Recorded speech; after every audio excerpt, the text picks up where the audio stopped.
और नवरात्रि के पावन अवसर पर यहाँ पर जो विभिन्न कार्यक्रम चल रहे हैं आपने उसकी कवरेजिंग की, और जो व्यास जी की कथा चल रही है आपने उसको अपने ब्लॉग में लिया। दिन में जो यहाँ पे मध्याह्न धुएं होती माँ भुवनेश्वरी की उसमें प्रतिभाग किया, और जितने भी श्रद्धालु उसमें उपस्थित हैं निश्चित ही आपने उनको अपने वीडियो में के माध्यम से पूरे समाज को दिखाया। और इसके बारे में आपको थोड़ा बता दूँ कि भुवनेश्वरी शक्तिपीठ आपने जो सुना होगा कि जब माँ सती ने अपना शरीर का देह त्याग किया था तो अनेक स्थानों पर उनके जो शरीर के टुकड़े थे वो पड़े थे, लेकिन यहाँ पर कोई हिस्सा नहीं गिरा, बल्कि शिव जी जब व्याकुल हो गए तो वो इस स्थान पर बैठ गए और बिल्कुल मोहग्रस्त हो गए। तो सब लोग चिंतित हो गए, सब देवता लोग चिंतित हो गए शिव जी को कैसे मोहग्रस्त से बाहर किया जा सकता है। फिर उन्होंने आदिशक्ति की आराधना की और आदिशक्ति ने अपने उनको दर्शन दिए। तब जाकर शिव अपने वास्तविक रूप में आए, और तब से उन्होंने कहा कि तो बोलो तुम्हें क्या वरदान चाहिए। उन्होंने कहा कि हमें शिव और शक्ति एक साथ यहाँ पर चाहिए। तो आज माँ भगवती भुवनेश्वरी के एक पिंडी के रूप में यहाँ पर दर्शन होते हैं और शिव जी भी यहाँ पर विराजमान है। आप सभी पर सावधानी पूर्वक जाना। क्यों? बोले भैया जिनका मन भगवान की कथा में लगा हो, भगवती की कथा में लगा हो, खबरदार उसको लेकर के मत आना। क्यों? मैं शासक हूं, लेकिन उन लोगों का शासक हूं महाराज जो जिन्होंने कभी भगवान का नाम, भगवती का नाम नहीं लिया है, जिन्होंने भगवान की कभी कथा सुनी नहीं, कभी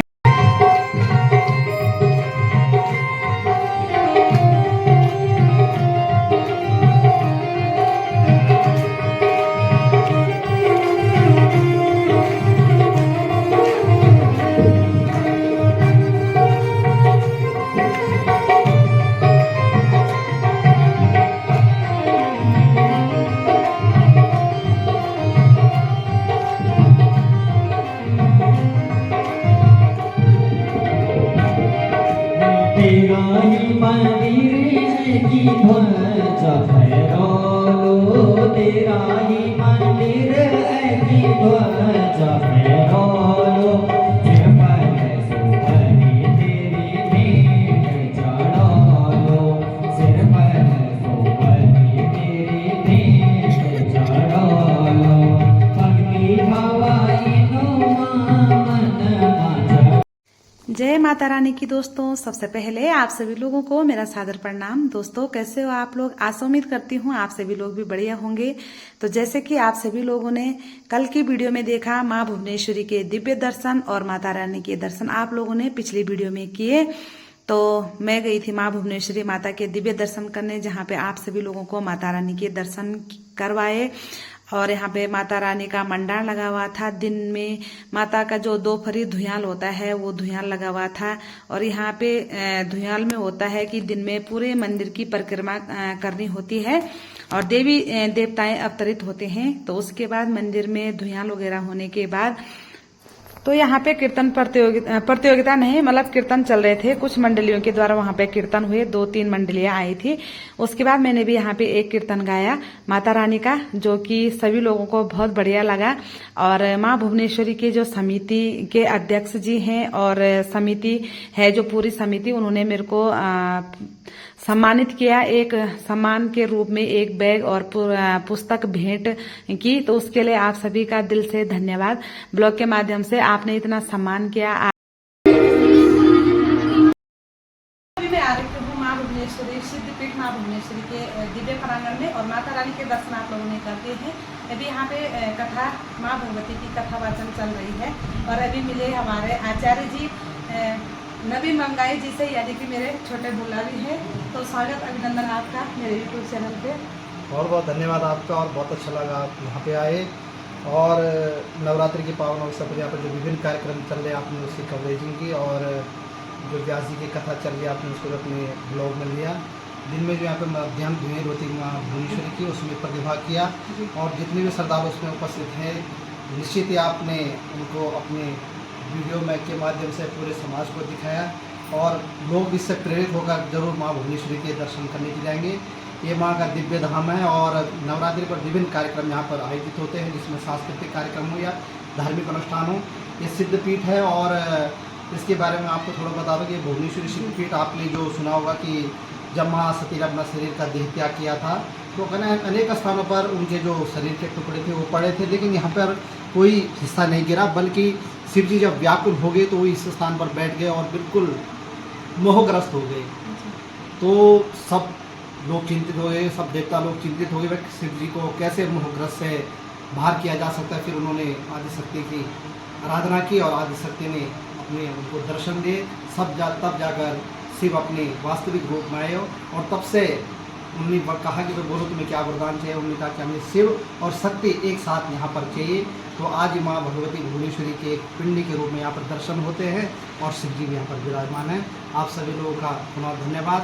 और जो अनिता जी का जो चैनल है, आप सब लोग इसको लाइक, कमेंट और सब्सक्राइब जरूर करें। धन्यवाद। जय माँ भुवनेश्वरी। बहुत बहुत धन्यवाद भाई आपका। आपने तो बहुत अच्छे तरह से सभी लोगों को जानकारी दी है, उसके लिए आपका बहुत बहुत धन्यवाद। बाकी हमारे भाई हैं यहाँ पे आचार्य जी के पद पे हैं और हमारे राज क्षेत्र का नाम भी उजागर कर रहे हैं। और इससे बड़ी बात हमारे लिए क्या हो सकती है। जब भी हम माँ भुवनेश्वरी के मंदिर में आते हैं तो हमें भी बड़ी गर्व महसूस होती है कि हमारे राज क्षेत्र से हमारे भाई यहाँ पे सेवा दे रहे हैं और बहुत अच्छी तरह से मंच संचालन वगैरह आप लोग देखते होंगे। इनका भी यूट्यूब चैनल है आचार्य नवीन मंगनाई जी के नाम से, फेसबुक पेज भी है, तो वो अपडेट करते रहते हैं उसमें। तो आप लोग ज़रूर इनके चैनल पे जाइए, सब्सक्राइब कीजिए और वीडियो ज़रूर देखिएगा। इसका भी मान सम्मान और स्वागत किया, उसके लिए बहुत बहुत धन्यवाद। अभी हमारा फास्ट है तो यहाँ पे हमारे प्लेट आ चुके हैं दोस्तों, क्योंकि यहाँ पे डेली भंडारा चलता है ना, तो यहाँ पे डेली भंडारा चलता है। जिन भक्तजनों का फास्ट नहीं रहता है वो भंडारा ले सकते हैं और जिनका व्रत नहीं रहता है वो ये प्लेट ले सकते हैं। सरस्वती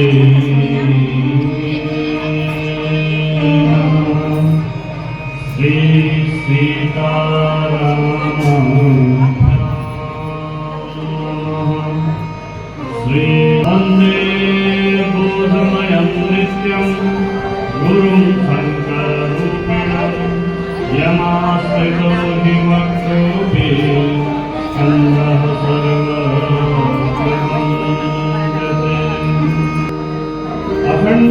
अखंडानंदबोधाय शिष्य संता पर सावधानी पूर्वक जाना। क्यों? बोले भैया जिनका मन भगवान की कथा में लगा हो, भगवती की कथा में लगा हो, खबरदार तुमको लेकर के मत आना। क्यों?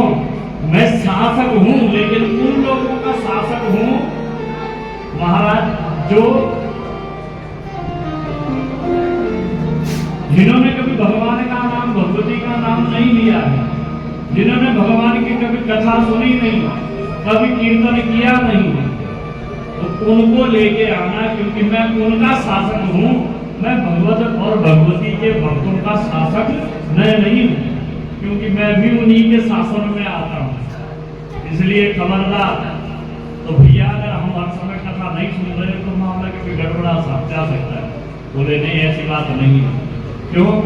या तो आप भगवान का नाम लें, भगवती का नाम लें, या कीर्तन कर लें, या फिर भगवती के दर्शन कर लें। तो इन चीजों में यदि आपका मन भ्रमण कर रहा है तो शरीर से कर से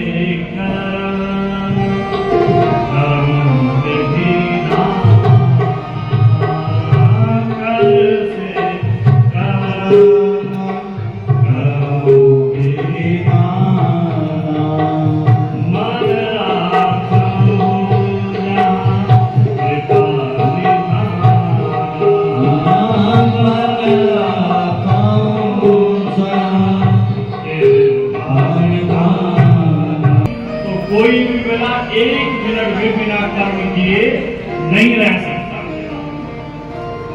तो वो चाहे शारीरिक हो, मानसिक हो, निरंतर कुछ न कुछ कर्म बनते जा रहा है। तो भैया कहीं कहीं कभी कभी अच्छे काम होते तो कभी गड़बड़ भी हो जाते हैं। इसलिए बोले कर्म हाथ पांव से आप जो भी करें, मन को भगवान के चरणों में, भगवती के चरणों में रख दें कि माँ इस मन की निगरानी तुम करो। क्योंकि ये आपका जो भवसागर बना हुआ है नाना प्रकार के काम क्रोध आदि लहरों से, इसमें व्यक्ति त्रस्त है। तो हमें शंका है कि हम अपने बल पर पार हो पाएंगे, लेकिन यदि आपकी कृपा रूपी चरणों की नौका मिल गई तो सहज पार हो जाएंगे। इसलिए मन को आप पकड़ो और मन को हम सेवा में लगा दें तो कल्याण हो जाएगा। बोले भुवनेश्वरी मैया की।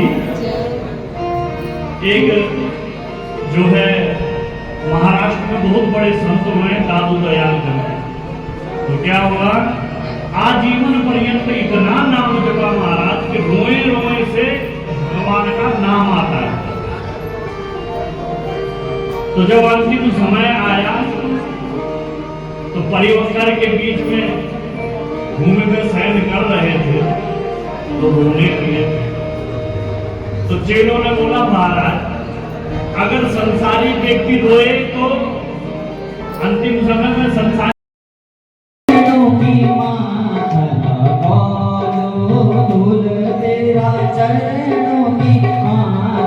लगालो, तेरी शरण मां जीवन बितालो।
जुग जुग बनी दुनिया रे बाबा, कर दर्शन